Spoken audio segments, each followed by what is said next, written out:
Assalamu alaikum viewers. I welcome you all on the behalf of Institute of Space Technology on the second session of Space Technology Rendezvous. We are here on the Facebook page of IST, and I welcome everyone who is here and who is listening at this moment. And I also welcome all those who will see this session after this live session, because this live session will be available at the Facebook page. It will also be at our Instagram and also will be on our YouTube channel. So we begin this session. This will be a 60-minute session, but it can be like 90 minutes, but it depends on your questions and the queries and the questions we have with the panelists. So I take this privilege to introduce the panel today. We have our first panelist, the expert from the Material Science and Engineering Department, Dr. Anjum Tawqir.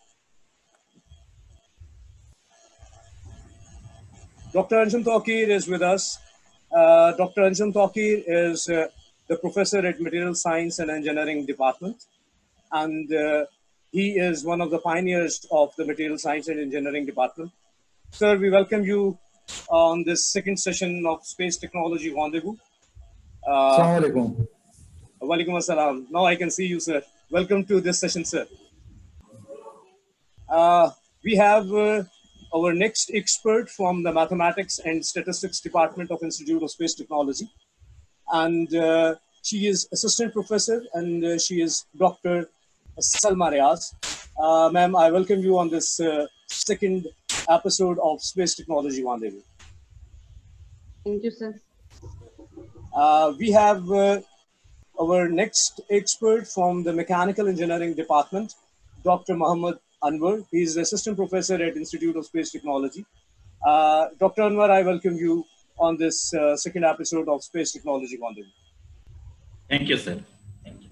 And we have Dr. Muhammad Atiq from National Center of Remote Sensing and Geoinformatics, Karachi. He is assistant professor there, and I welcome you, Dr. Atiq, from Islamabad. And I hope the weather at Karachi is not too bad nowadays.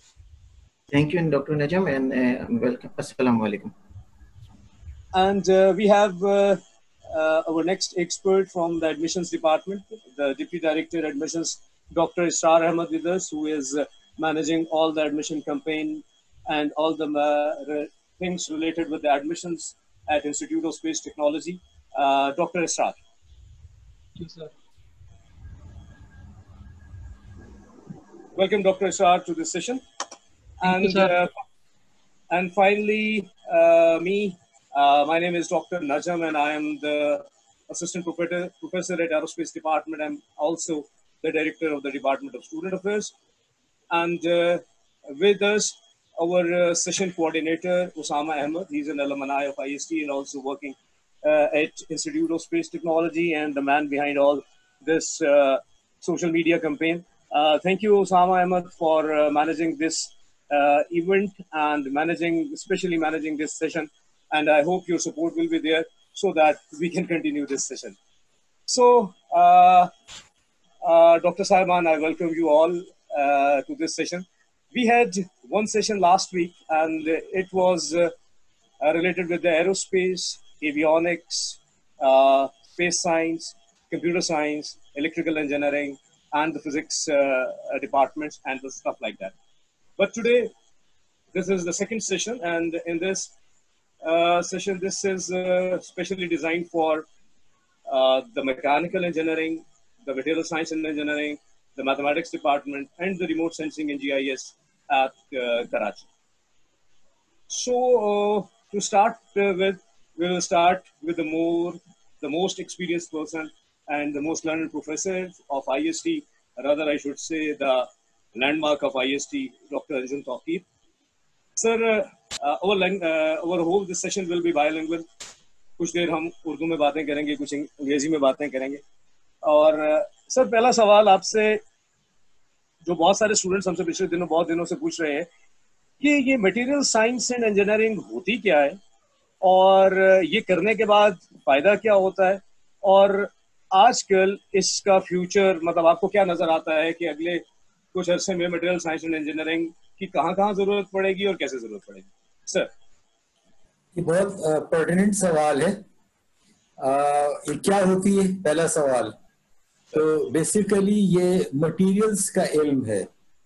हमारी जितनी भी industry है, जितने भी modern facilities हैं, चाहे वो communication की हो, चाहे वो प्रोसेसिंग की हो, तो उनमें वो ज़ाहिर पुर्जे लगती हैं और मशीनें लगती हैं, और ये धातुओं से बनती हैं, मटेरियल से बनती हैं। तो इन पुर्जों को, इन धातुओं को, इनकी वो प्रॉपर्टीज देना जो कि यूजफुल हो, ये मटेरियल साइंस है। अगर किसी चीज में प्रॉब्लम आ जाए तो उनको स्टडी करना, प्रॉब्लम को रूट कॉज तक पहुंचना, ये मटेरियल साइंस है। तो बेसिकली तो ये बैकबोन है इंडस्ट्री की, ये बैकबोन है इंडस्ट्री की, और इंडस्ट्रियल रेवोल्यूशन के साथ ही इसकी एवोल्यूशन हुई है इस सब्जेक्ट की।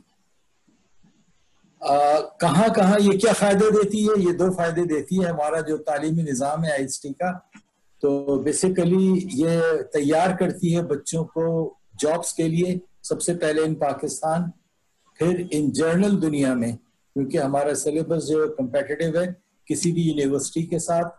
और दूसरा इसका काम है कि बच्चों को हायर एजुकेशन के लिए उस प्लेटफॉर्म पे ले आना कि दुनिया की किसी भी यूनिवर्सिटी में इनको पोस्ट ग्रेजुएट के लिए एडमिशन मिल सके। अब आया हम इसमें कितने कामयाब हैं, तो बेसिकली वो डाटा बोलता है। तो हमारे 8 बैचेज इस वक्त निकल चुके हैं और ये 250 स्टूडेंट्स हैं। इन 250 में से 60% ऑन जॉब है और 25% ऑन हायर एजुकेशन है। और जो ऑन जॉब है उनमें से मेजॉरिटी जो है वो हाई टेक एंड पे है, स्ट्रेटेजिक सेक्टर में है, रिसर्च एंड डेवलपमेंट ऑर्गेनाइजेशंस में है। उनमें से मेजॉरिटी पाकिस्तान में है और कुछ पाकिस्तान से बाहर भी जॉब कर रहे हैं। इसी तरह से जो एजुकेशन में है उसमें से मेजॉरिटी पाकिस्तान से बाहर है और उसमें मास्टर्स भी कर रहे हैं और PhD भी कर रहे हैं। और ये दुनिया के तीनों कॉन्टिनेंट्स में है, मतलब एशिया में भी, यूरोप में भी और अमेरिका में, बल्कि चारों में, ऑस्ट्रेलिया में भी। तो आपके सवाल का मुख्तसरन जवाब ये था। सर, आपने जबरदस्त स्टैटिस्टिक्स को यूज करते हुए बहुत जबरदस्त जवाब दिया। सर, लेकिन मुझे ये बताइए कि कुछ लोग कहते हैं कि मटेरियल्स और मैकेनिकल का कोई फर्क आम FSC लेवल पे जब स्टूडेंट ज्वाइन करने लगते हैं तो उन्हें समझ नहीं आ रहा होता। तो सर जरा ये भी बताएं कि मटेरियल्स और मैकेनिकल में क्या फर्क है। और डॉक्टर अनवर, इसके बाद मैं आपसे यही वाला सवाल करूंगा कि जो डॉक्टर अंजुम कह रहे हैं कि मटेरियल्स और मैकेनिकल में ये फर्क है, तो आप क्या इसके साथ चलते हैं? और ये कहाँ पे दोनों ब्रांचेस अलग-अलग हो जाती हैं? ये मेरा ख्याल है ये हाथ ये हैंड इन हैंड चलती है। और मटेरियल जो है उसका ताल्लुक सीरत से है और मैकेनिकल का ताल्लुक सूरत से है। तो मैकेनिकल जो है वो शक्ल देती है और मटेरियल जो है वो प्रॉपर्टीज देती है, उसी कंपोनेंट पे जिसको बनाया जाता है। तो सर इंडस्ट्री में मैकेनिकल इंजीनियर ज्यादा रिक्वायर्ड होते हैं कि मटेरियल्स इंजीनियर? हाँ, ये इसमें ऐसा है, ये सवाल बहुत अच्छा है कि मैकेनिकल इंजीनियर डेफिनेटली ज्यादा रिक्वायर्ड होते हैं, क्योंकि वो प्रोडक्शन को देख रहे होते हैं, वो मशीनों को चला रहे होते हैं। लेकिन अब मटेरियल साइंस की जरूरत कहाँ होती है? मटेरियल साइंस पाकिस्तान के रेफरेंस से सबसे पहले बात कर लें तो सारे metallurgical plants, steel mill, special steel mill, aluminium alloys production industry, हमारी जितने दरवाजे खिड़कियों की जो चौकाटे वगैरह एक्सट्रूड होती हैं, यहाँ सब ऑयल एंड गैस में जहाँ करोशन के मसले होते हैं और मटेरियल साइंटिस्ट की जरूरत होती है। स्ट्रेटेजिक ऑर्गेनाइजेशंस में जितने डिफेंस के प्रोडक्शन के इदारे हैं, HIT, POF, इसके अलावा जो हैवी मैकेनिकल कॉम्प्लेक्सेस हैं, HMC और पाकिस्तान मशीन टूल फैक्ट्री, यहाँ सब मेटलर्जिकल इंजीनियर्स की यहाँ जरूरत होती है। मैकेनिकल्स की डेफिनेटली ज्यादा होती है। R&D ऑर्गेनाइजेशंस में एक जुमला ऐड कर लूं कि R&D और स्ट्रेटेजिक ऑर्गेनाइजेशंस में हाई एंड के मटेरियल्स इस्तेमाल होते हैं, एडवांस मटेरियल्स होते हैं। तो उनके दो काम है, एक तो ये कि जो मटेरियल आ रहे हैं उनकी क्वालिटी को चेक करना, दूसरा ये जो मटेरियल नहीं मिल रहे उनको पाकिस्तान में बनाना। और ये वो बहुत ही यानी एक क्रिटिकल काम है कि हाई एंड के वो मटेरियल जो पाकिस्तान के लिए जिनके पे पाबंदी लगी हुई है वो पाकिस्तान में प्रोड्यूस करना। तो पाकिस्तान में इन इदारों की मेटलर्जी बहुत स्ट्रांग है। सर अभी आपने मतलब मैं खुद थोड़ा सा पजल हो गया। Materials engineer, material science and engineering एक ग्रुप है और एक है मेटलर्जी। अब सर जब ये बात चली निकली है तो ये भी बता रहे हैं कि अब मटेरियल्स और मेटलर्जी में क्या फर्क है? अच्छा, मैं बाकी मेरे साथियों के साथ माजरत के साथ कि मैं उनका टाइम ज्यादा ना ले रहा हूँ, लेकिन सवाल बहुत अच्छा है अगेंस्ट और बेसिक सवाल है।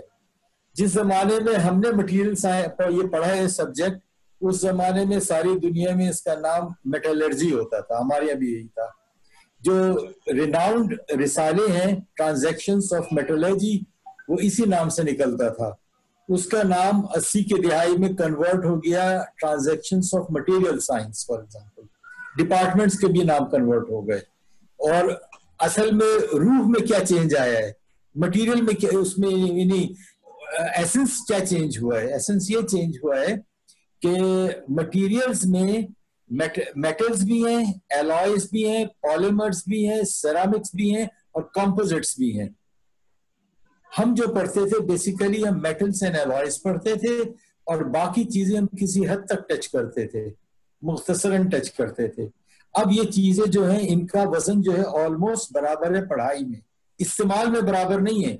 इस्तेमाल में दुनिया में जितना स्टील प्रोड्यूस होता है, जितना टनेज स्टील का प्रोड्यूस होता है एक साल में, अगर वही प्रोडक्शन इस इंडस्ट्री बाकी मटेरियल बनाए तो वो चंद घंटों में पूरा कर दे। तो टनेज वाइज स्टील का इस्तेमाल बहुत ज्यादा है, लेकिन पढ़ाई अब इन सब की हो रही है और इस्तेमाल इन सब चीजों का है। Polymers, ceramics, metals and alloys और कंपोजिट्स, ये मटेरियल साइंस है। सर अनवर, अब आप पे आते हैं। सर अंजुम तौकीर की बातें सुन के मेरे ख्याल से जो भी स्टूडेंट इस वक्त सोच रहा होगा वो अब ये कह रहा होगा कि नहीं, मैकेनिकल में नहीं, हमें तो मटेरियल साइंस एंड इंजीनियरिंग में जाना चाहिए, क्योंकि सर ने जो नंबर्स बताए कि मोर देन 85% इनके जितने भी स्टूडेंट्स हैं वो एम्प्लॉयड हैं। और सर ने ऐसा भी बताया कि जितने भी फ्यूचर के फील्ड्स हैं वो hands in hands with mechanical engineering है। तो इससे तो ये लग रहा है कि मटेरियल साइंस एंड इंजीनियरिंग जो है वो शायद मैकेनिकल से ज्यादा मार्केट है उसकी। आप क्या कहते हैं कि मतलब मटेरियल्स की मार्केट ज्यादा है या किसी को मटेरियल साइंस एंड इंजीनियरिंग को ज्वाइन करना चाहिए कि मैकेनिकल को? इस सवाल का जवाब तो अगर आप देखें सर अंजुम तौकीर साहब ने खुद भी दे दिया है कि मैकेनिकल साथ साथ तो चलता है, लेकिन फिर भी जो जॉब अपॉर्चुनिटीज हैं वो मैकेनिकल की थोड़ी ज्यादा हैं। इसको अगर डेटा की जुबान में मैं कहूँ तो हमारे अभी तक 4 बैचेस पास आउट हुए हैं IST से, तो जो जॉब रेशियो है वो अबव 65% है, उन्होंने 60 कहा था। तो जो बाकी हैं उनमें से मोस्टली हायर एजुकेशन के लिए किसी ना किसी मुल्क गए हुए हैं।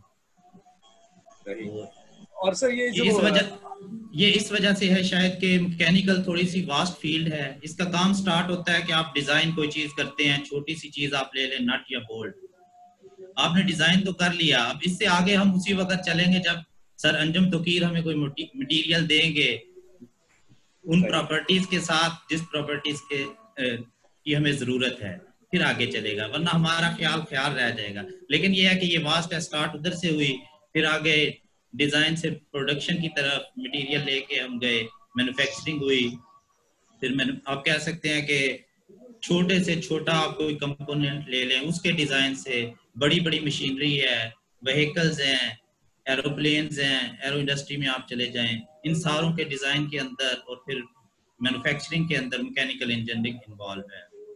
सर अभी आपने इसके बाद सॉरी जी प्लीज कंटिन्यू। इसके अलावा दूसरी जो मेन वो बनती है ये पावर प्लांट वाली, फ्लूइड थर्मल सिस्टम हम कहते हैं, जिसके अंदर ये पावर प्लांट्स वगैरह आ जाते हैं सारे, और इसके अलावा heating, ventilation and air conditioning के सिस्टम्स हैं, ये सारे आ जाते हैं। इसके अंदर भी बहुत ज़्यादा अपॉर्चुनिटीज होती हैं। सर अभी डॉक्टर अंजुम तौकीर ने भी बताया और आपने भी बताया कि आईएसटी के बहुत सारे स्टूडेंट्स जो मटेरियल साइंस एंड इंजीनियरिंग से हैं या मैकेनिकल इंजीनियरिंग से हैं और इसी तरीके बाकी डिपार्टमेंट से भी हैं, वो लोग बाहर एमएस और पीएचडी कर रहे हैं। आप क्या कहेंगे कि इस वक्त इंटरनेशनली जो बाहर जो स्कॉलरशिप्स अवेलेबल हैं वो मटेरियल्स और मैकेनिकल, खासतौर पे मैकेनिकल्स का मैं आपसे पूछना चाहूँगा कि मैकेनिकल के स्कॉलरशिप्स जो एमएस और पीएचडी लेवल के होते हैं उसकी क्या चांसेस है बाहर, मतलब ये फील्ड क्या, क्योंकि mechanical engineering is like the mother of all engineering और इट इज़ वेरी ओल्ड और बहुत अरसे से ये चल रही है, तो क्या अभी भी इसके स्कॉलरशिप्स और वो अपॉर्चुनिटीज अभी भी अवेलेबल हैं? हाँ, ये एक इस जगह पे आके मैं ये कहूँगा कि जो स्कॉलरशिप या फंडिंग्स हैं वो मटेरियल वालों को ज़रा ज़्यादा मिलती हैं, क्योंकि रिसर्च वाला काम मटेरियल साइंस में ज़रा ज़्यादा हो रहा है मेरे ख्याल, क्योंकि नए नए मटेरियल्स आ रहे हैं। तो फंडिंग वाली जो अपॉर्चुनिटीज हैं वो मटेरियल साइंस में थोड़ी ज़्यादा हैं as compare to mechanical engineering. लेकिन मैकेनिकल इंजीनियरिंग के बहुत से जो हायर स्टडीज में है वो फिर आप कह सकते हैं मटेरियल फिजिक्स में कुछ जाते हैं, कुछ मटेरियल साइंस में, इस तरह वो स्कैटर हो जाते हैं, क्योंकि कुछ पोर्शन मटेरियल्स का मैकेनिकल वाले भी पढ़ते हैं, तो थोड़ा वो उधर उनको एज मिल जाता है, वो उधर थोड़ा शिफ्ट हो जाते हैं कि मटेरियल। सही। डॉक्टर सलमा, मैं आपकी तरफ आऊँगा और अभी हमारे पास दो प्रोफेसर जो कि पक्के इंजीनियरिंग के प्रोफेसर थे, उनका ये ख्याल है कि ये दुनिया चली शायद इंजीनियरिंग, मटेरियल साइंस और मैकेनिकल इंजीनियरिंग से चल रही है। तो जब ये बातें सुनी तो कोई भी स्टूडेंट या उसका पेरेंट ये चाहेगा कि नहीं, उसके बेटे या बेटी को तो बैचलर्स इंजीनियरिंग में ही करना चाहिए और आज की बातों के बाद उसे सिर्फ मटेरियल्स और मैकेनिकल में करना चाहिए। अभी आईएसटी ने पिछले साल से बैचलर्स ऑफ मैथमेटिक्स भी स्टार्ट किया है। आप क्या समझती हैं कि मैथमेटिक्स, मतलब एक बच्चा है, एक बच्ची है जिसने एफएससी किया, वो ए लेवल्स किया और वो ये चाहती है या चाहता है कि जी मैं मैथमेटिक्स में जाऊँ, लेकिन इससे पहले मैं आपको एक बात बता दूं कि हमारे यहाँ नॉर्मली पाकिस्तान में या मैथमेटिक्स होता है या बायोलॉजी होती है। तो जो इंजीनियरिंग और साइंसेस की तरफ आते हैं उन्होंने मैथमेटिक्स चूज कर लिया होता है, उन्हें मैथमेटिक्स अच्छा लगता है, लेकिन सुनने में सिर्फ ये आता है कि जी अगर आप इंजीनियरिंग करेंगे तो बहुत बेहतर होगा, मैथ्स में जाओगे तो क्या होगा। तो ये जरा हमें बताइएगा कि अगर मैथ्स में कोई जाएगा तो क्या होगा और क्या उसे मैथ्स में जाना चाहिए?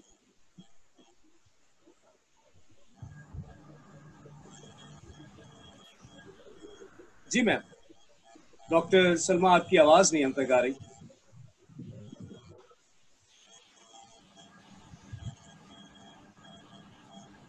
मेरे ख्याल से डॉक्टर सलमा की तरफ इंटरनेट का शायद कोई इशू है। तो जैसे मैं इसका थोड़ा सा बोल देता हूँ। जी प्लीज। इसमें सर यही है कि आजकल ग्लोबली जो है स्टेम का कंसेप्ट है कि आपने वर्ड सुना होगा कि स्टेम ये सब्जेक्ट यानी साइंस, टेक्नोलॉजी, इंजीनियरिंग और मैथ, तो इसलिए मैथ की भी बड़ी इंपॉर्टेंस है। दूसरा ये है कि जो इमर्जिंग अब मैकेनिकल में आ जाएं या मटेरियल, इन सारों के अंदर एक्सपेरिमेंट और थ्योरी के साथ साथ कंप्यूटेशनल साइड बड़ी तेजी के साथ इवॉल्व हो रही है, जो मोस्टली बेस करती है मैथमेटिक्स के ऊपर। तो इसलिए मैथ भी बहुत इंपॉर्टेंट है इस लिहाज से अगर देखा जाए।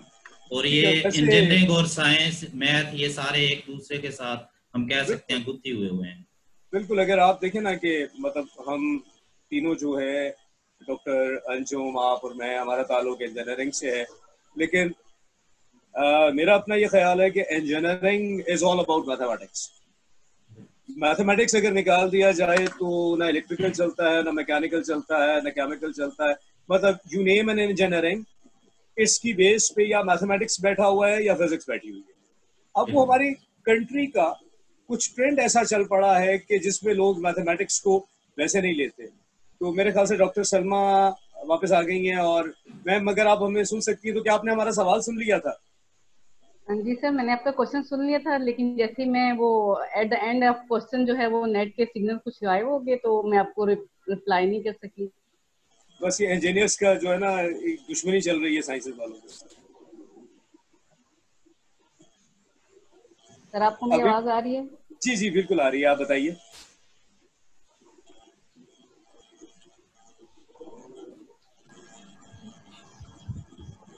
मेरे ख्याल से मैम के यहाँ इंटरनेट के सिग्नल्स का कुछ इशू है, तो लेकिन हम अब यहाँ इस्लामाबाद से जर्नलिंग से निकल के कराची चलते हैं और कराची में डॉक्टर अतीक हमारे साथ हैं। Doctor Atiq, remote sensing and geo informatics, पहले तो ज़रा हमारे सुनने वालों को आप ये बताइए, बल्कि आज सुनने वालों के साथ देखने वाले भी हैं, कि ये रिमोट सेंसिंग किस बला का नाम है और ये जियो इन्फॉर्मेटिक्स क्या है, और ये रिमोट सेंसिंग और GIS जब इकट्ठा मिल जाते हैं तो क्या होता है, और फ्यूचर इसका क्या है, और किसी को इसमें डिग्री करने की क्या जरूरत है? डॉक्टर नजम, बेसिकली ये बिल्कुल एक सुनने वालों के लिए बिल्कुल नई फील्ड होगी कि रिमोट सेंसिंग है, GIS। रिमोट सेंसिंग बेसिकली हालांकि स्टार्ट तो काफ़ी अरसे से हुई है, लेकिन एजुकेशन लेवल पे जाके अब थोड़ा सा उसका बूम आया। तो रिमोट सेंसिंग में जब हम बात कर रहे थे, एक्चुअली रिमोट सेंसिंग में अर्थ ऑब्जर्वेशन है। हम जो रिमोट सेंसिंग में सारा के सारा काम जो है वो अर्थ ऑब्जर्वेशन के ऊपर है, यानी सैटेलाइट के थ्रू जो सारी अर्थ रिसोर्सेज हैं इसको एक्सप्लोर करना, उसके रिसोर्सेज की मैपिंग करना, और जैसे आपका हाइड्रोलॉजिकल है, बायोलॉजिकल है, बायोस्फीयर है, हाइड्रोस्फीयर है, लिथोस्फीयर है, और इसके अलावा से जैसे जियोलॉजिकल मैपिंग है, जियोलॉजिकल साइंसेज है, उसमें मटेरियल के आइडेंटिफिकेशंस अर्थ के हवाले से, ये सारा के सारा सपोर्ट कर रहा होता है हमारा रिमोट सेंसिंग टेक्नोलॉजी। फिर इसके बाद हम आ जाते हैं geographical information system. Basically geographical information system वो सारी इंफॉर्मेशन स्टोर जो है जो रिलेटेड है अर्थ से और इसके डाटाबेसिस से, वो सारी की सारी स्टोर हो जाती है एज इंफॉर्मेशन डाटाबेसिस में। जिस तरह से हम कह सकते हैं कि इंफॉर्मेशन टेक्नोलॉजी, अब इंफॉर्मेशन टेक्नोलॉजी को जब हम टैग कर देते हैं ज्योग्राफी के साथ, यानी ज्योग्राफिकल लोकेशन के साथ, तो वो बन जाता है ज्योग्राफिकल इंफॉर्मेशन सिस्टम। अब रिमोट सेंसिंग के थ्रू क्या हुआ कि आपने सारी कैप्चरिंग करती है, जो सैटेलाइट इमेज है, अगर किसी ने इमेज देखी हो तो इमेज में सारी इंफॉर्मेशन आ रही होती है, और वो जो एक्सपर्ट होता है वो उसकी इंटरप्रेट करता है। और इसी तरह सिस्टम डेवलप किए गए हैं, सॉफ्टवेयर एल्गोरिथम्स डेवलप किए जाते हैं उस स्पेशलिटी के हिसाब से।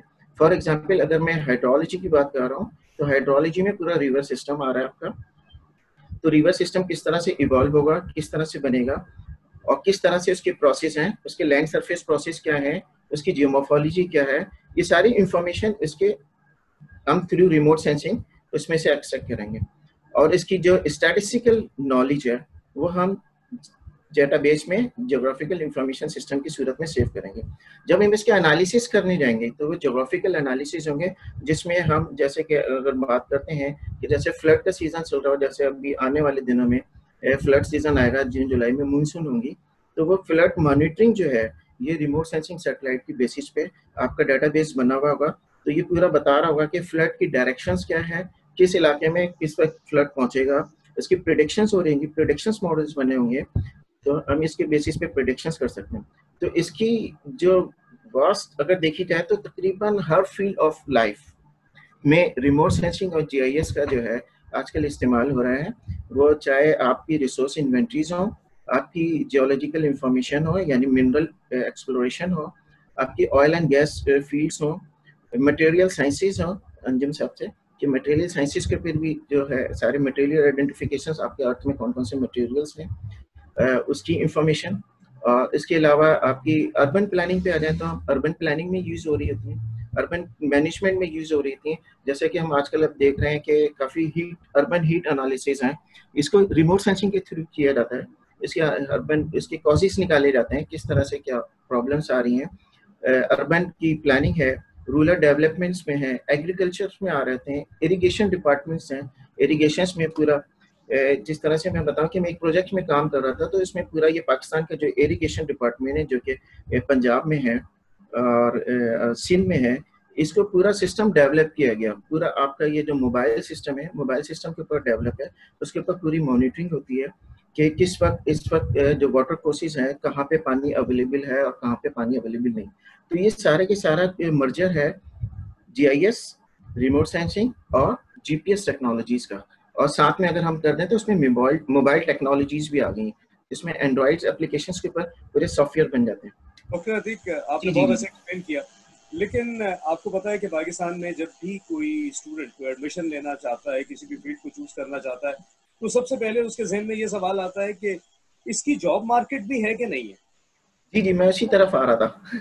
जी जी जी, इसकी जॉब मार्केट, जैसे मैंने आपको सारी एप्लीकेशन एरियाज बताएं, तो हम जब इसके सबसे इम्पोर्टेंट ये हैं कि अब तकरीबन सारे डिपार्टमेंट्स, अगर हम बात करते हैं इरिगेशन डिपार्टमेंट्स में, वहाँ पे पूरे डिपार्टमेंट्स इन्होंने बाकायदा इस्टेब्लिश की हैं, जीआईएस के नाम से डिपार्टमेंट इस्टेब्लिश किए गए हैं। इरिगेशन डिपार्टमेंट्स में आप बात कर लें, अगर हम स्ट्रेटेजिक ऑर्गेनाइजेशन की तरफ जाते हैं तो सिपार्को है, नेस्पाक है, और प्राइवेट सेक्टर की तरफ जाते हैं तो हमारे पास कराची इलेक्ट्रिक यानी यूटिलिटीज कंपनीज हैं, जितनी भी अर्बन डेवलपमेंट है, अगर हम कैपिटल डेवलपमेंट अथॉरिटी की बात करते हैं सीडीए इस्लामाबाद में, तो वहाँ पे जीआईएस डिपार्टमेंट है। कराची में आ जाइए तो कराची डेवलपमेंट अथॉरिटी है, वहाँ पे उनका जीआईएस डिपार्टमेंट बना हुआ है, जिसमें जो ग्रेजुएशन करके जाते हैं, जैसे पहले तो ज्योग्राफी को लेते थे और दूसरी साइंसेस को लेते थे, जो मैपिंग और इंफॉर्मेशन साइंसेस पे काम कर रहे थे।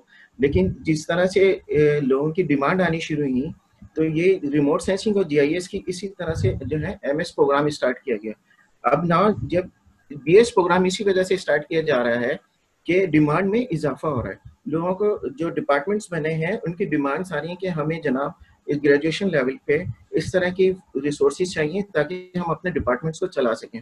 आप ओजीडीसीएल में चले जाइए, आप Swiss southern gas company limited है, गैस नेटवर्क है, इसमें जॉब्स हैं, उसमें डिपार्टमेंट्स बने हुए हैं।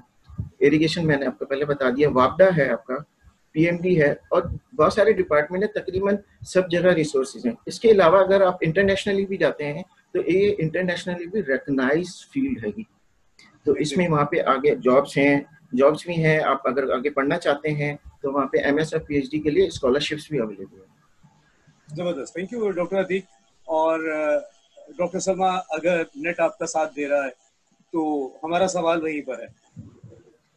सर मैं इसका जवाब देना चाहूंगी अभी कि जो है मैथमेटिक्स को हम किसी भी फील्ड में, साइंस की किसी फील्ड में भी इग्नोर नहीं कर सकते। हमें जहाँ भी हमें साइंस की जरूरत पड़ती है वहाँ पर हमें मैथमेटिक्स हमारा यूज होता है। तो हम मैथमेटिक्स की इम्पोर्टेंस से हम इनकार नहीं कर सकते और इसको इग्नोर नहीं किया जा सकता। इसलिए कोई भी साइंस की ही हो, चाहे वो इंजीनियरिंग का कोई सब्जेक्ट हम पढ़ रहे हों, चाहे वो हम बायोलॉजिकल कोई साइंसेस पढ़ रहे हों, तो सब में जो है वो हमारे मैथमेटिक्स जो है वो इन्वॉल्व होती है बैकग्राउंड पे।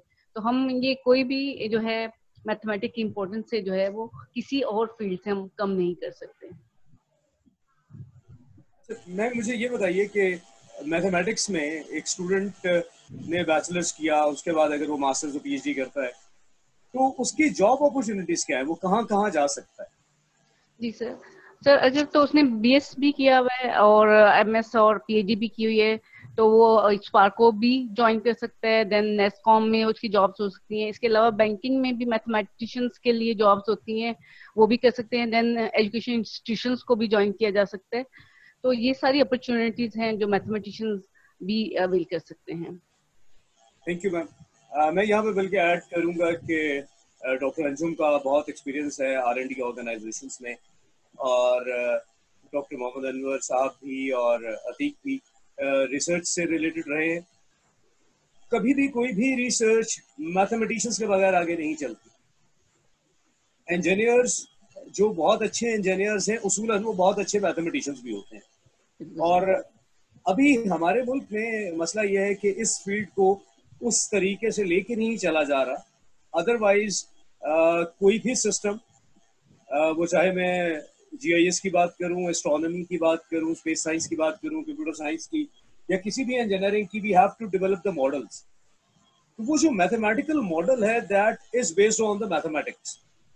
और अगर मैं उसके साथ ऐड करूं तो मैथ्स और फिजिक्स मिल के बेस बना रहे होते हैं, और वो अगर मैकेनिकल में चली जाए तो वो मैकेनिकल इंजीनियरिंग कहलाने लग जाती है, और मटेरियल साइंस में चली जाए तो मटेरियल साइंस एंड इंजीनियरिंग बन जाती है। लेकिन मैथ्स और फिजिक्स बेस पे है। और मैं ये समझता हूँ कि इंस्टीट्यूट ऑफ स्पेस टेक्नोलॉजी का ये एक बहुत ज़बरदस्त डिसीजन है कि हम मैथ्स बैचलर्स भी लेके स्टार्ट किया हमने, उसी के साथ हमने फिजिक्स का बैचलर्स भी हम इस दफ़ा लेके चल रहे हैं, और उसके साथ में कंप्यूटर साइंस।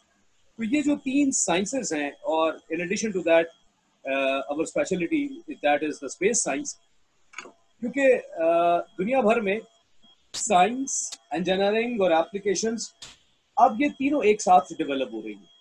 एक जमाना था कि लोग कुछ साइंस पे सिर्फ काम करते रहे या इंजीनियरिंग में, या फिर कुछ लोग एप्लीकेशंस पे, लेकिन अब ये पता लग गया है कि अगर ये तीनों चीजें एक साथ नहीं चलेंगी, कि साइंस भी हो, इंजीनियरिंग भी हो और एप्लीकेशन भी हो, तब तक कुछ नहीं हो सकता। डॉक्टर साहब बहुत देर से खामोश बैठे हैं क्योंकि ये दिन में 300 ईमेल्स का जवाब देते हैं, और उन 300 ईमेल्स में से 250 ईमेल्स जो आती हैं वो सवाल मैं दोबारा डॉक्टर साहब से पूछना चाहूँगा। डॉक्टर साहब, स्टूडेंट्स बार बार इस वक्त भी जो हमारे पास फेसबुक पे जो स्टूडेंट्स हैं, उन लोगों का भी एक सवाल है और उससे पहले भी बहुत सारा सवाल है, वो ये है कि आप ये बताइए कि इंजीनियरिंग प्रोग्राम, ये तो आपने बेतहाशा दफा बता दिया और क्लियर है कि साइंस प्रोग्राम का कोई टेस्ट नहीं है, कोई एंट्री टेस्ट नहीं है। स्पेस साइंस, मैथ्स, फिजिक्स और कंप्यूटर साइंस, इसका तो कोई टेस्ट नहीं है। इंजीनियरिंग के टेस्ट का कोई फैसला हो पाया कि नहीं, और अगर नहीं हुआ तो कब होगा? Sir thank you very much sir. जिस तरह से ये हॉट टॉपिक है एंट्री टेस्ट वाला फेसबुक के, इसी तरह आईएसटी के अंदर भी जो हमारी सबसे मेजर टॉक आपस में होती हैं हाईअप्स के साथ, वो एंट्री टेस्ट के बारे में ही हो रही हैं। इसमें मैं अगेन आपसे यही रिप्लाई करूंगा इस आंसर का कि हम अभी भी पीईसी के साथ डिस्कशंस चल रही हैं हमारी, उनसे हमारे रजिस्ट्रार साहब भी इन टच हैं।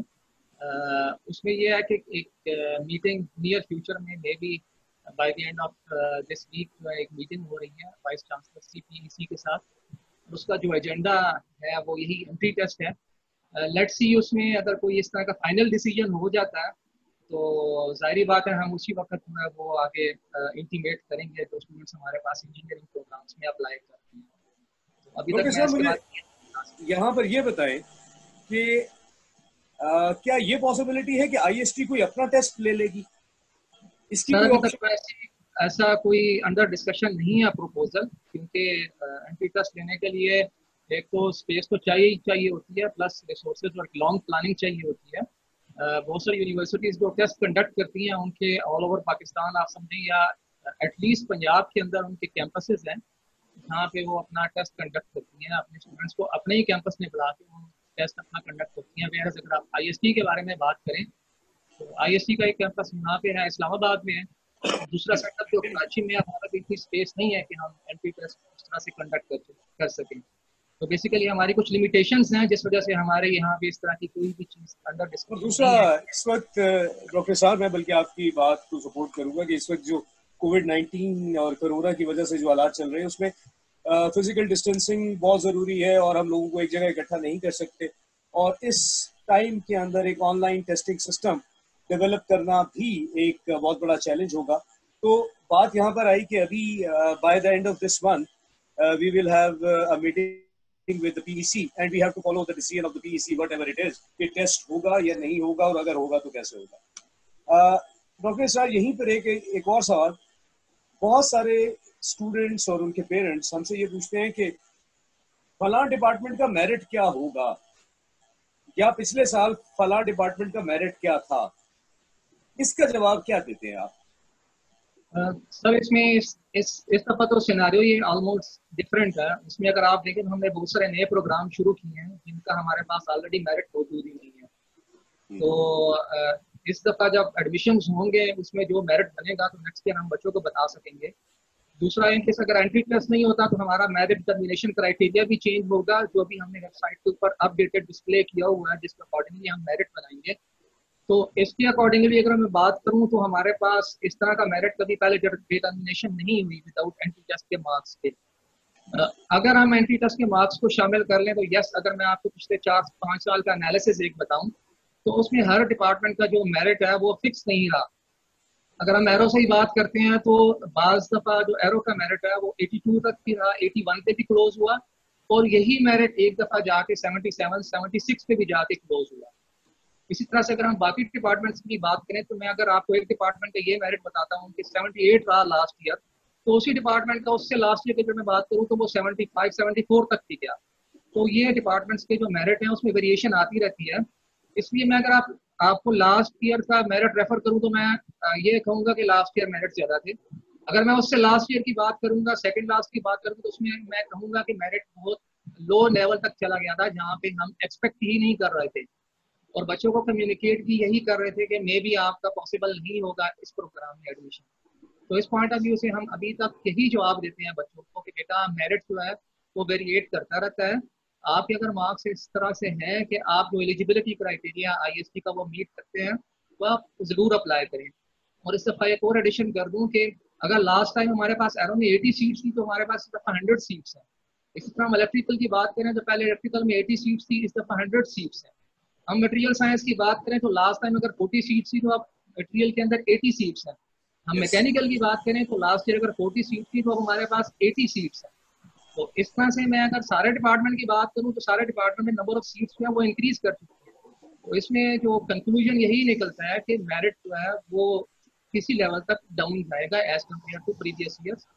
तो अगेन अगर आप एलिजिबिलिटी क्राइटेरिया मीट करते हैं तो अप्लाई करें। लेट्स सी आगे। यानी कि इसका मतलब कुछ जो मैं समझा वो ये कि मेरिट हर साल वेरी करता है, और इस साल जबकि सीट्स बढ़ गई हैं और एडमिशन टेस्ट अभी तक ऐसा लग रहा है कि नहीं होगा, तो मेरिट डिफरेंट हो सकता है।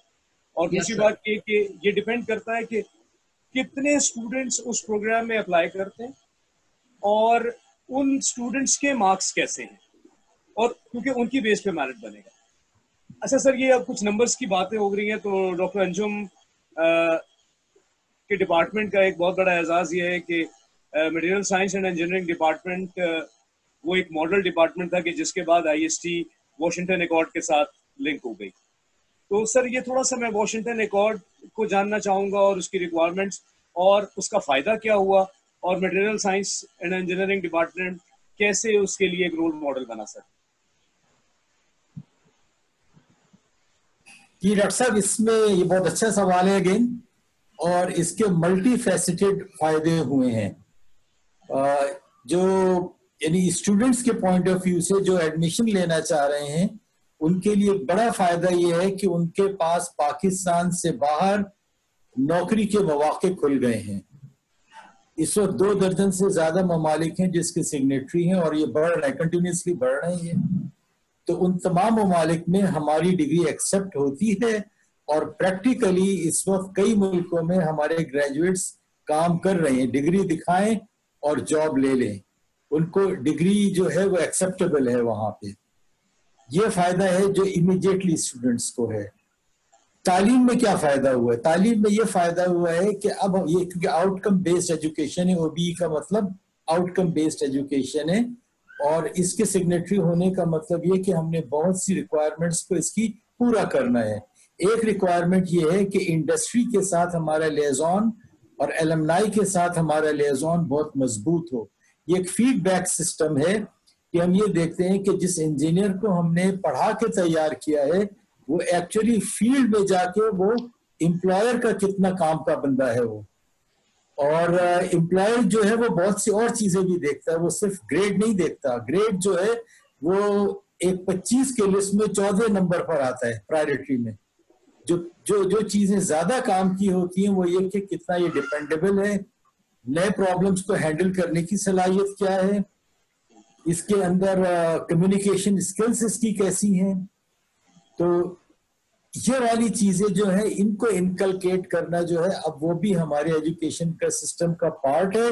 उसके बाकायदा नंबर लगते हैं, उसकी असेसमेंट होती है। हमारा जो सिस्टम ऑफ एग्जामिनेशन है वो अब मोल्ड हुआ है, टेलर्ड हुआ है इन चीजों को भी असेस करने के लिए। Thank you doctor Anwar. Mechanical engineering मेरे ख्याल से वो एक ऐसा फील्ड है कि जो पाकिस्तान में बहुत पुराना है, और अगर इसमें आप यूनिवर्सिटीज़ के नाम लें तो UET Lahore, UET Taxila, UET Peshawar, NAD, Sindh की और यूनिवर्सिटीज़, KPK की यूनिवर्सिटीज़, तमाम यूनिवर्सिटीज़ में मैकेनिकल इंजीनियरिंग हो रही है। अब एक नया बच्चा, अच्छा मैंने नर्स, टोरियर और बाकी यूनिवर्सिटीज़ के नाम इसलिए नहीं लिए कि ये नए हैं, ये बिल्कुल वैसे ही नए हैं जैसे कि IST नया है। अब एक स्टूडेंट ने मैकेनिकल इंजीनियरिंग में एडमिशन लेना है तो वो व्हाई नॉट कि वो UET लाहौर जाए या UET टेक्सला जाए या UET पेशावर जाए, वो IST क्यों आए? What speciality in IST related with the mechanical engineering?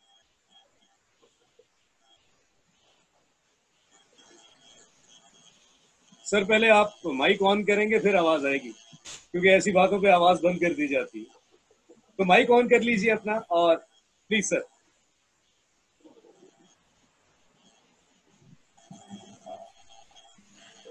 तो सबसे पहले तो सर इसमें यही है कि जो आईएसटी की एसोसिएशन है विद ये एसपीडी के अदारों के साथ, उसका एक बहुत बड़ा एज मिलता है कि वो कुछ बच्चों को हर साल सपोर्ट करते हैं, फिर एट द एंड वो रिक्रूटमेंट में भी इनको थोड़ा फेवर मिल जाती है, क्योंकि हमारे जो फैकल्टी है वो फॉर एग्जांपल हमारा मेन है कि स्पेस से रिलेटेड ज़्यादा फोकस है, तो उससे रिलेटेड हम बच्चों को तैयार करते हैं। तो स्पार्को को अगर बच्चा चाहिए होता है तो वो देखता है कि यार अगर हमारे पास आईएसटी का है तो थोड़ी उसको फेवर मिल जाती है।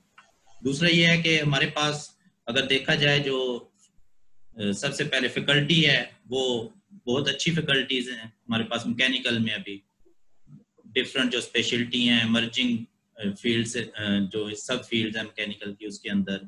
उसके बाद हमारे पास state of the art labs हैं, जिसमें अगर आप मैन्युफैक्चरिंग की लैब भी देख लें, इसके थ्रू हम ना सिर्फ मैकेनिकल के बच्चों को फैसिलिटेट कर रहे हैं, आईएसटी के अंदर हम एरो या दूसरे डिपार्टमेंट्स को भी फैसिलिटेट करते हैं। तीसरा ये है कि हम बाहर से भी कुछ प्रोजेक्ट्स वगैरह ले रहे हैं जो हम मैन्युफैक्चरिंग करके उनको दे रहे हैं। तो हमारे पास state of the art labs मौजूद हैं। इसके बाद क्या है कि हमारे पास एक अच्छा क्वालिटी मॉनिटरिंग का सिस्टम मौजूद है, जिसके थ्रू हम स्टूडेंट से भी फीडबैक ले रहे हैं, इंडस्ट्री से भी फीडबैक ले रहे हैं, जिधर भी जाके ये हमारे बच्चे जॉब्स कर रहे हैं। तो इसकी बेस के ऊपर साथ साथ हम अपने सिस्टम को इम्प्रूव कर रहे हैं, हमारी क्वालिटी रोज रोज अच्छी भी होती जा रही है। इसके बाद जैसा कि अंजुम तोकीर साहब ने कहा कि वाशिंगटन अकॉर्ड के साथ हम एक्रीडेशन है हमारी, तो उसकी वजह से भी हमें बहुत सी एज मिल जाता है कि बच्चे जो पास आउट हो रहे हैं वो बाहर जाके किसी भी कई कंट्रीज हैं लाइक ऑस्ट्रेलिया है, उधर हमारे बच्चों को वर्क वीजा मिल जाता है अप टू 18 मंथ।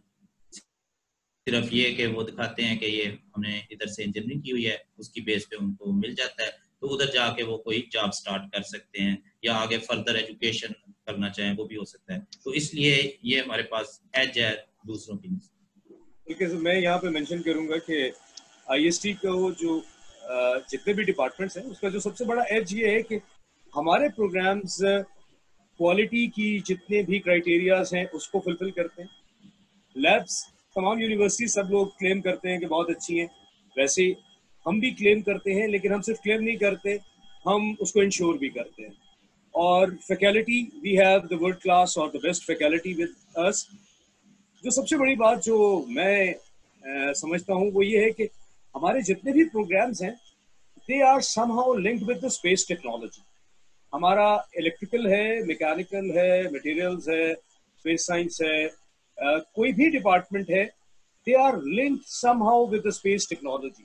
और जब हम स्पेस टेक्नोलॉजी की बात करते हैं तो उसमें हम एविएशन की बात भी करते हैं, एरोस्पेस की बात भी करते हैं, सैटेलाइट्स की बात भी करते हैं, रॉकेटरी की बात भी करते हैं, लॉन्च व्हीकल्स की बात भी करते हैं।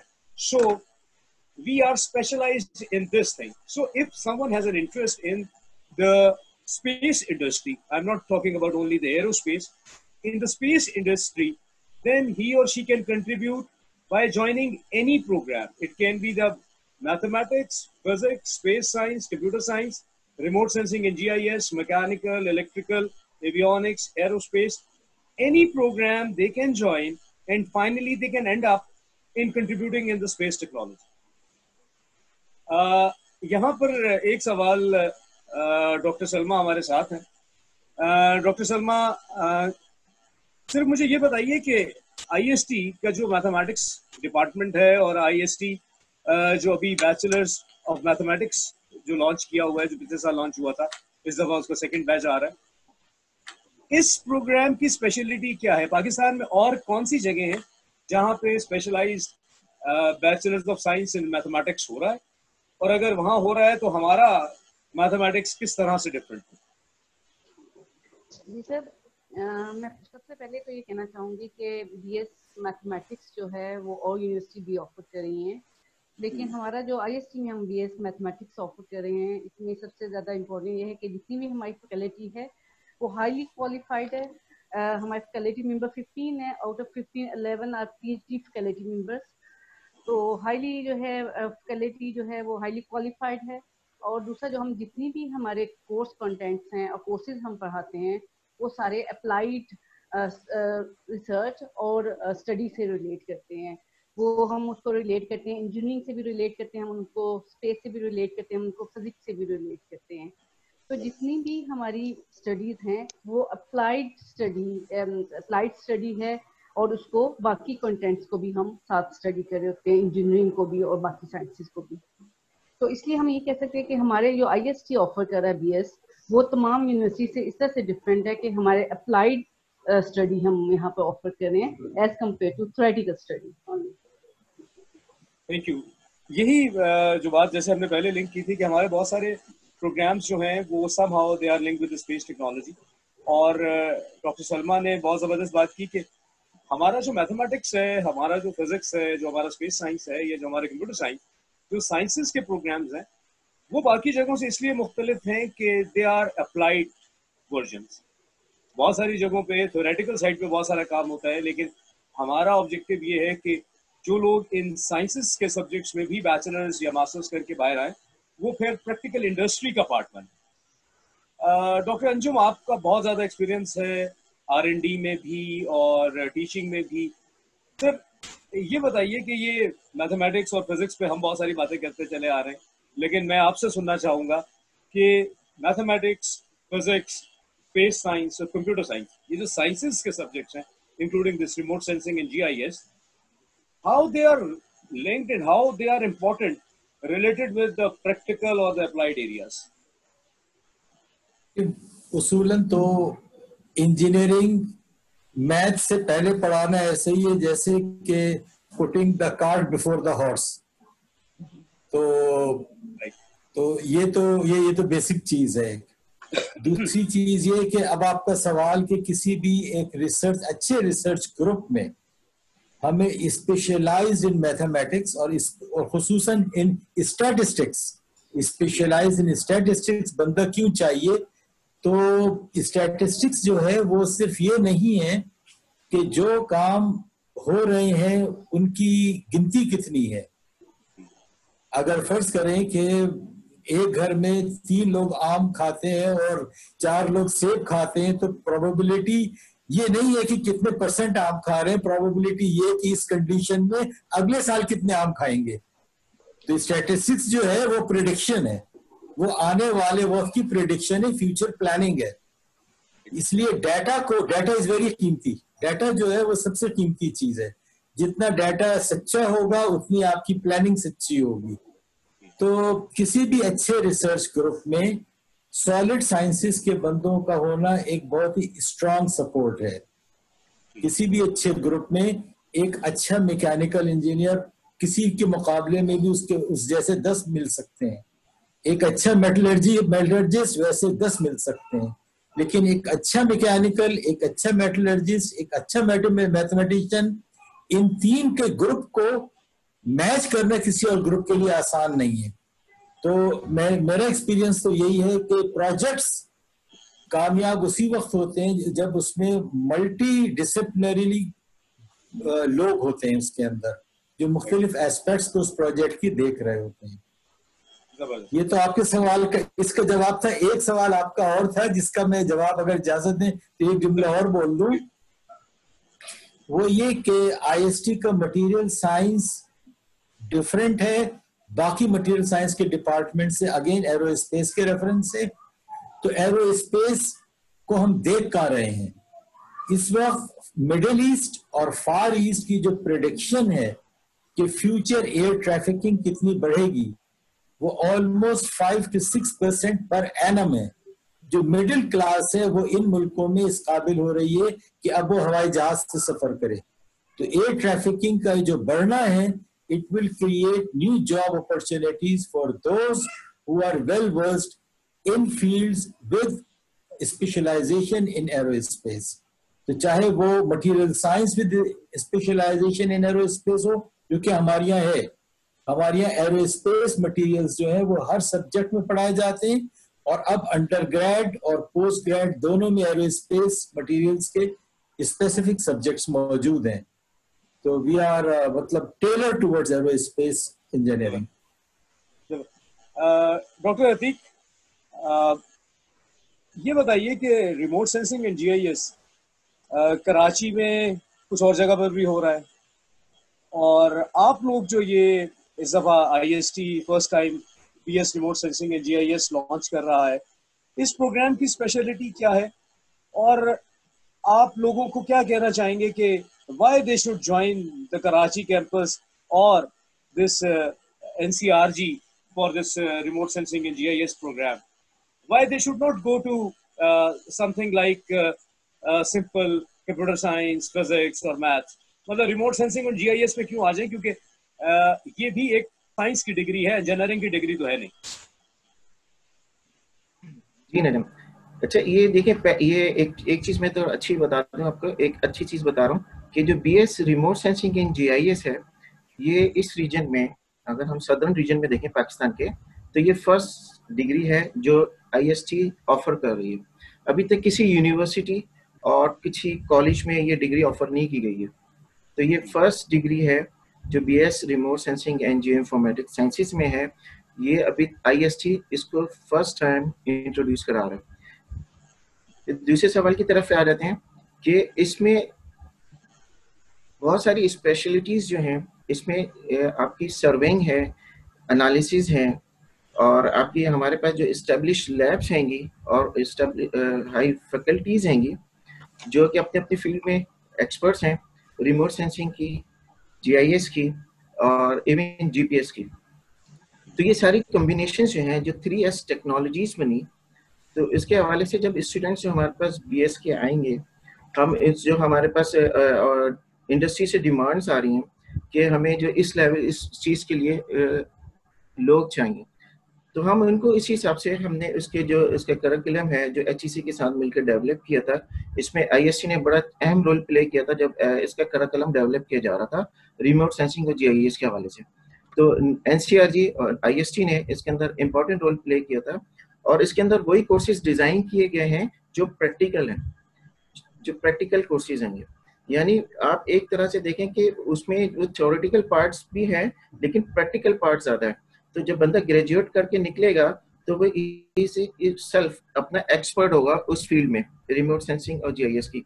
उसमें स्पेशलिटीज में अगर हम चले जाते हैं तो इसके अंदर प्रोग्रामिंग भी आ रही है, उसके अंदर मैपिंग भी आ रही है, और उसके अंदर जियोस्पेशियल डेटाबेस मैनेजमेंट भी आ रही है।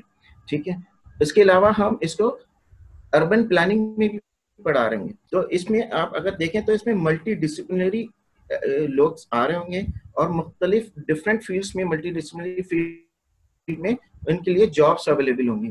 तो यहाँ से अब इस तरह से देखा जाए कि अगर हम जिस तरह से मैं पहले बताऊं कि MS के प्रोग्राम जो हमारा चल रहा था, उसमें से MS के हमारे जितने भी स्टूडेंट्स पास आउट हुए वो सबके सब माशाल्लाह से हर किसी न किसी डिपार्टमेंट्स में लगे हुए। तो सिपार्को में भी हैं, वो फॉरेस्ट डिपार्टमेंट में भी है, वो डेवलपमेंट अथॉरिटीज हैं उसमें भी जॉब्स कर रहे हैं as a expert, as a GIS expert, as a remote sensing expert, और एग्रीकल्चर डिपार्टमेंट्स में भी हैं, मेट्रोलॉजिकल डिपार्टमेंट्स में भी हैं, मेट्रोलॉजी में भी है। तो इसके स्कोप जो है बहुत वास्ट है।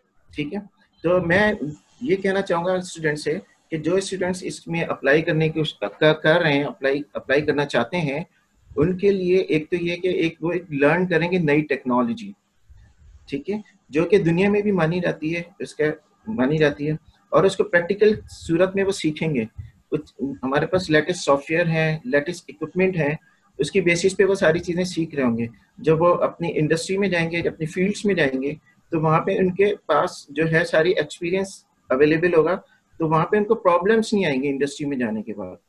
तो ये बहुत अच्छी बात होगी कि अगर जो स्टूडेंट्स नहीं, अतीक आपने बहुत अच्छा बताया, और अभी उसावा ने हमारे साथ वेबसाइट का लिंक भी शेयर किया, और वो सारे स्टूडेंट्स जो रिमोट सेंसिंग एंड GIS को ऑप्ट करना चाहते हैं वो उस वेबसाइट पेज जो हमारा है उसको देख सकते हैं, और उसके अंदर मतलब जॉब प्रोस्पेक्ट्स भी दिए हुए हैं, और कोर्स स्ट्रक्चर इतना अच्छा है कि anyone who will opt for this remote sensing and GIS, once they will be in field, they will be the professional one.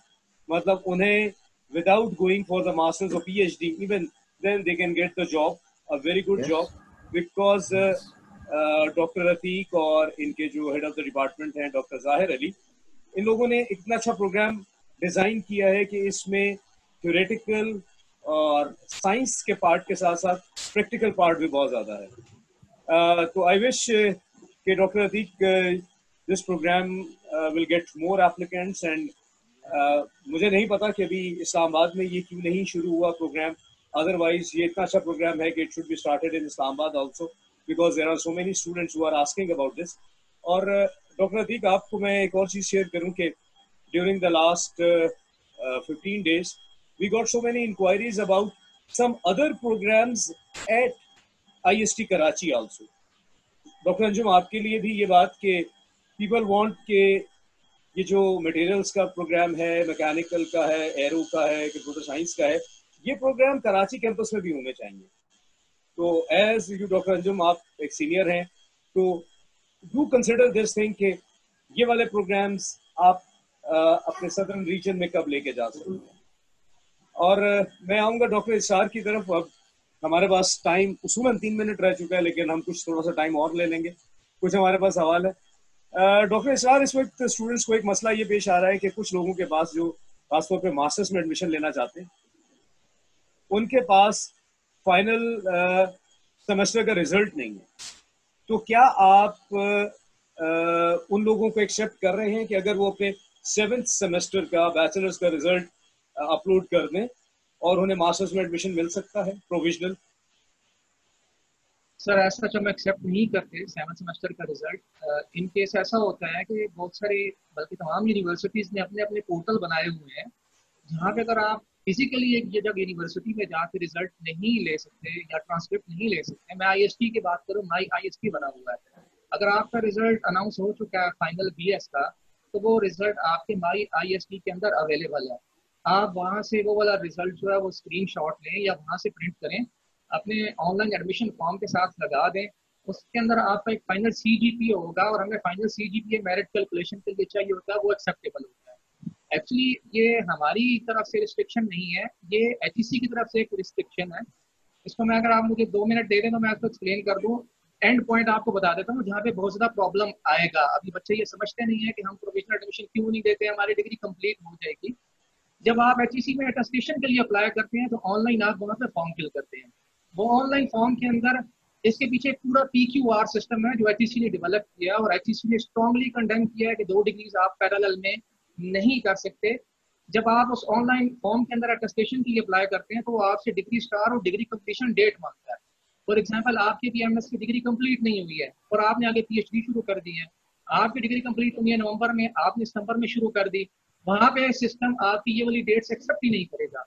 तो अगर आप यहाँ से डिग्री कंप्लीट करके चले भी जाते हैं तो आपकी अटेस्टेशन नहीं होगी.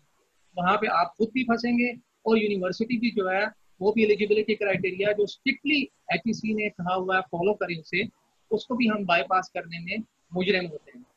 तो बेसिकली ये एंड पॉइंट है जो मैं आपको बताना चाह रहा हूँ, जिसकी वजह से हम प्रोविजनल जो एडमिशन है रिजल्ट एक्सेप्ट नहीं करते. और प्रैक्टिकली ये केस हो चुके हैं जिसमें बच्चे ने ये कहा कि मेरा डिग्री कंप्लीट है. जब वो क्लियरेंस के लिए गया तो यूनिवर्सिटी ने उसे रोक दिया कि बेटा आपके कुछ सब्जेक्ट्स अभी या कुछ क्रेडिट आवर्स रहते हैं, इवन सिंगल क्रेडिट आवर रहता है, तो उस बच्ची को यहाँ से एडमिशन कैंसिल करवाना पड़ा और अपनी पहले वो वाली डिग्री कंप्लीट करनी पड़ी.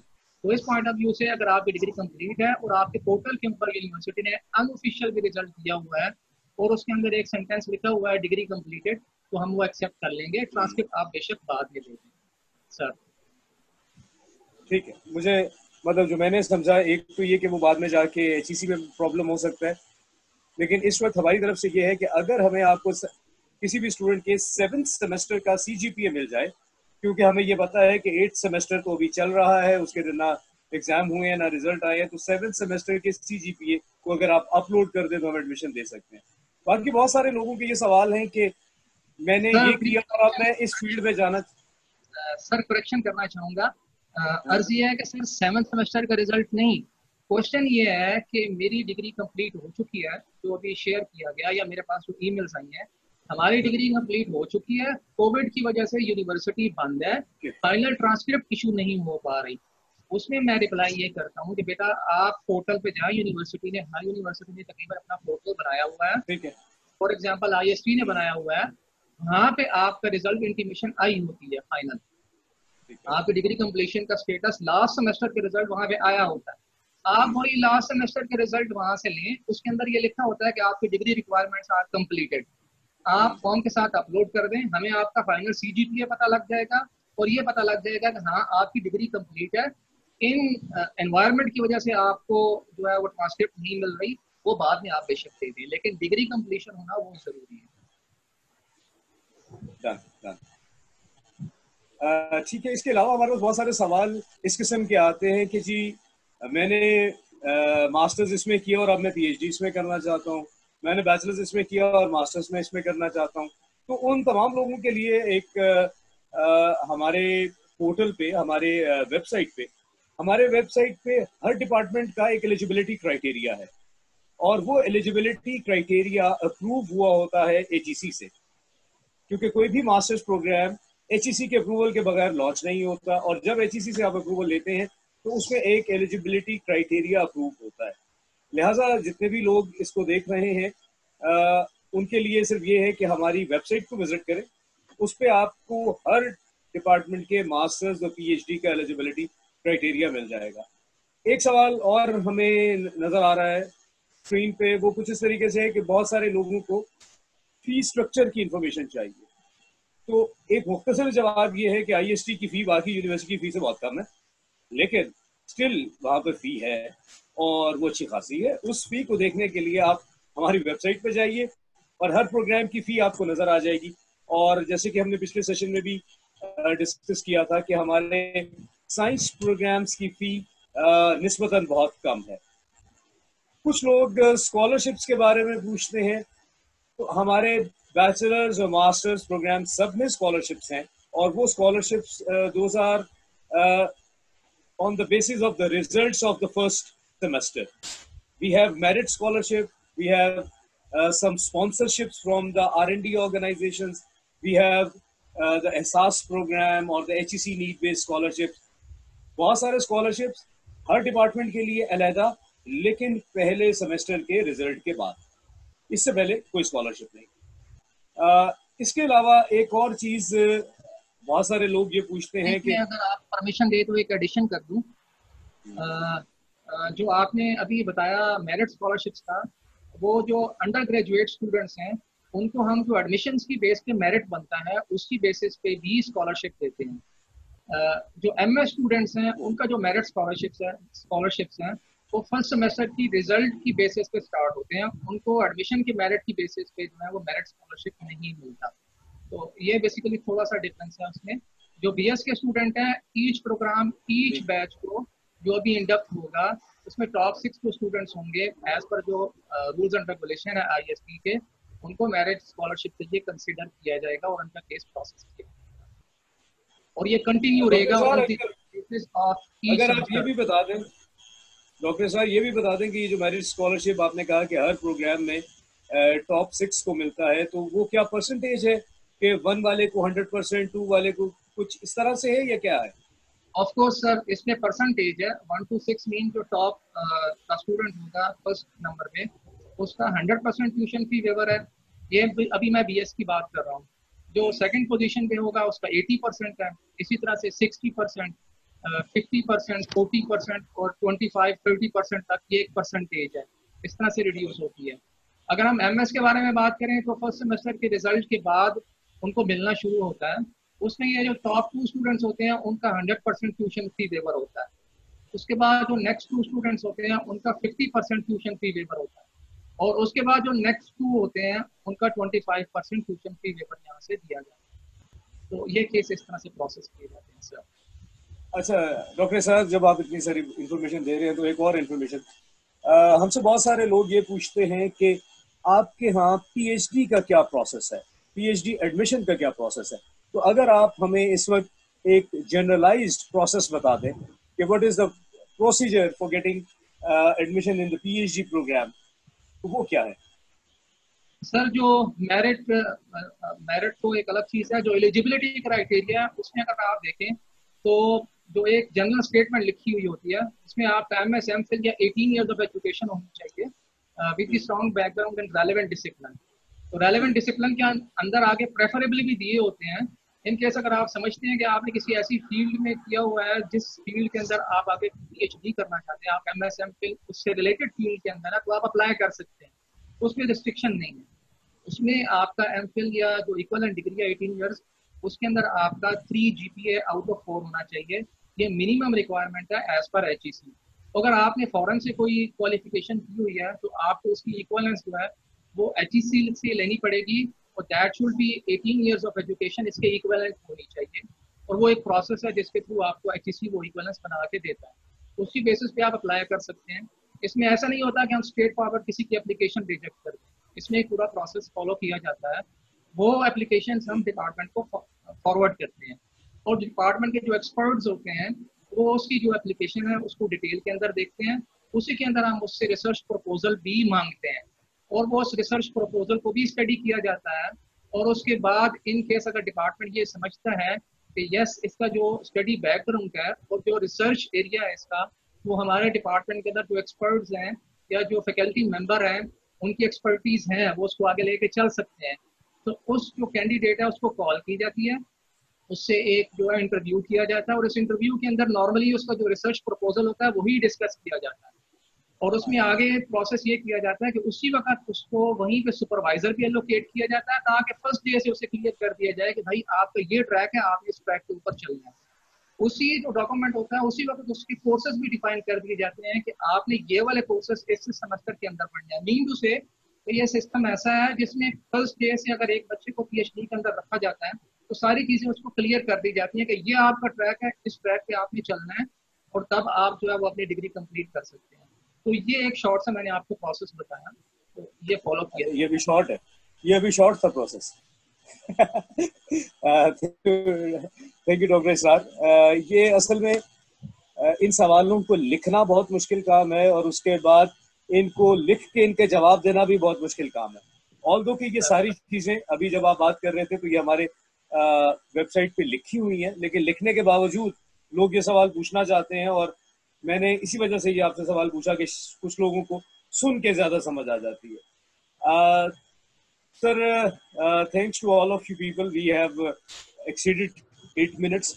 Now, just I want to conclude this session. And before concluding, मैं ये चाहूँगा कि मैं आप सब लोगों से आपके प्रोग्राम और आने वाले स्टूडेंट्स के लिए कोई मैसेज कि why they should join you, why they should join IST, ये मैं आप लोगों से पूछना चाहूँगा। और we start with Dr. Salma Riaz, just the closing remarks of this session, that why people should join mathematics bachelor's or the masters or the PhD, but basically we are concerned with the bachelor's program at this time. Why they should join the mathematics and why they should join IST?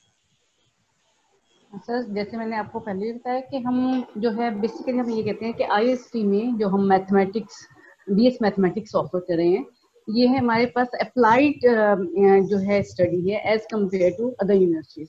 तो जो है अगर IST जो है आप join करते हैं तो इसमें ये है आपको अप्लाइड किस्म की स्टडी मिलेगी, और आपको रिसर्च की तरफ एक जो है ज़्यादा आपको पुश किया जाएगा, और रिसर्च की तरफ आपको बहुत ज़्यादा एक अपॉर्चुनिटी मिलेगी कि अगर आपने आगे MPhil करना है या PhD करना है तो आपको ज़्यादा बेहतर चांसेस मिल सकते हैं सीखने के। Thank you ma'am, thank you, thanks for joining us. आपका बहुत शुक्रिया, आपने वक्त निकाला और लोगों को वो कुछ बताया है जो आप खुद कर चुकी हैं, क्योंकि अगर कोई और बात करे कि जिसने खुद वो उस प्रोसेस से नहीं गुजरा तो उस बात की वो वर्थ नहीं होती। और आपने क्योंकि माशाल्लाह मैथमेटिक्स को लेके चली और आज अपना करियर बनाया, सो हमारे लिए भी ये बहुत खुशी की बात है, और जो लोग सुन रहे हैं उनके लिए ये एक रोल मॉडल है कि yes, doctor Salma started with the mathematics and ended up as assistant professor at Institute of Space Technology in the mathematics department. So इसके बाद किसी और दूसरी बात की जरूरत नहीं रहती कि आपको खुद समझ आ जाती है कि इस ट्रैक पे चल के आप यहाँ तक आ सकते हैं। So thank you doctor Salma. अब मैं डॉक्टर अतीक आपसे वो वाली बातें तो बहुत अच्छी हो गई, आपने हमें रिमोट सेंसिंग एंड GIS भी समझा दिया, जॉब अपॉर्चुनिटीज भी बता दी, और कराची में ये पहला इंस्टीट्यूट है जो ये प्रोग्राम और डिग्री ऑफर कर रहा है। तो this is brilliant idea and brilliant opportunity for the people to join this programme. But still मुझे अगर कराची यूनिवर्सिटी में किसी प्रोग्राम में एडमिशन मिल रहा है तो मैं IST कराची में इस प्रोग्राम को क्यों ज्वाइन करूं? And your last words about this programme. मैं ये कहना चाहूँगा कि अगर किसी को दूसरी यूनिवर्सिटी में मिल रहा है तो IST NCRG को प्रीफर क्यों करें? First, state of the art labs, remote sensing and GIS, latest technology, software, equipments and specialized faculty. तो ये सब चीजें जब मिलेंगी, जो आउटपुट आएगा स्टूडेंट्स का, तो वो उसकी जो पर्सनालिटी बिल्डिंग होगी स्टूडेंट्स की, is perfect. Thank you, Dr. Atiq. And I just want to add one more thing, that the faculty at the NCRG, they have the practical experience of doing the projects related with remote sensing and GIS. And this is one of the biggest thing for any faculty member, that they have been through the practical implementation of the projects. यहाँ पे NCRG में जो आपको पढ़ाने वाले मिलेंगे, वो लोग सिर्फ किताब से नहीं पढ़ा रहे, बल्कि वो उसको सॉफ्टवेयर पे और ऑनलाइन इम्प्लीमेंट कर चुके हैं. और so that is a big thing. And I recommend all the people who are in the Sindh or the near areas, and even if the people are living in the other provinces like Punjab or KPK or Balochistan, they should go to the Karachi, because Karachi is the real city in Pakistan. Thank you, Dr. Atiq, for joining us. And now I will move towards Dr. Anwar. Dr. Anwar, students इस वक्त का जो रुझान अगर हम देखें पाकिस्तान में और IST की तरफ, तो लोग कहते हैं कि पहले हमारा एरोस्पेस में हो जाए, और अगर एरोस्पेस में ना हो तो मैकेनिकल में हो जाए. इस मिथ को आपको चेंज कर सकते हैं, तो आपके पास अगला 1 मिनट. मेरे ख्याल से तो मैकेनिकल ज्यादा बेहतर है, क्योंकि ये वास्ट फील्ड है. एरोस्पेस या आप कह लें एरो इंजीनियरिंग एक वक्त था, ये मैकेनिकल का ये एक पार्ट के तौर पर पढ़ाया जाता था. तो इसलिए वास्ट फील्ड है मैकेनिकल, इसकी तरफ आए. और इसी मैकेनिकल में क्यों आए इधर IST में? हमारे पास एक्सीलेंट वेल रिनाउंड फैकल्टी है, state of the art labs हैं, और इसके बाद जो एरोस्पेस वाला वो है कि उसमें मैकेनिकल का जो प्रोग्राम है हमारा फोकस उसमें भी यही है कि जो एप्लीकेशन साइड है वो एरोस्पेस की तरफ ज्यादा हो, क्योंकि फ्यूचर के अंदर जैसा कि शुरू में भी मेंशन हुआ था कि इसके अंदर बहुत ज्यादा जॉब अपॉर्चुनिटीज निकलेंगे. Thank you very much doctor Mohammad Anwar. और एरोस्पेस लोगों का ख्वाब होता है और मैकेनिकल इंजीनियरिंग लोगों की ज़रूरत होती है. तो I would suggest that yes, if you have these much skills and you have an interest and you want to challenge yourself, then go for the aerospace. But if you want a smooth life and the job, then mechanical is the best. मेरा अपना analysis ये है. Dr. Mohammed Anwar, बहुत शुक्रिया आपका कि you joined us, and we got the very relevant and pertinent information related with mechanical engineering and other stuff. Before coming to the Dr. Anjum, I have the last few questions with Dr. Israr. Dr. Israr, 2 बातें जरा जल्दी से बता दीजिए कि क्या admission की deadline extend होगी, और टेस्ट के होने या ना होने की खबर कब आएगी? ये 2 सवाल मार्केट में बहुत अहम है. सर होपफुली इस वीकेंड में ये दोनों चीजें डिसाइड हो जाएंगी सर. खूबसूरत. तो सुनने वालों के लिए, देखने वालों के लिए डॉक्टर इसरार का ये पैगाम कि bye the end of this weekend, like 28th, 29th June, most probably on 30th June, you will get the information that either we are going to extend the admission or deadline or not, and also the decision about the engineering entry test will be taken at that point. Or but I recommend that the people who want to join IST, they should apply and they should deposit their initial fee and secure their position, because किसी भी university का कुछ पता नहीं लगता कि वो अचानक या तो डेडलाइन पे क्लोज कर दे या उसको आगे ले जाए. सो आइडियल इज दिस कि शायद 30 जून को बैंक में छुट्टी होती है, तो 29 जून तक आप अपनी सारी चीज़ें पूरी कर लीजिए. Thank you doctor Israr for all your information. And now finally the last words by our expert doctor Anjum Tauqeer. Sir, आपका बहुत सारा एक्सपीरियंस है, आपने खुद बहुत सारा काम किया पाकिस्तान कि R&D ऑर्गेनाइजेशंस में आपकी बहुत ज़्यादा खिदमत है।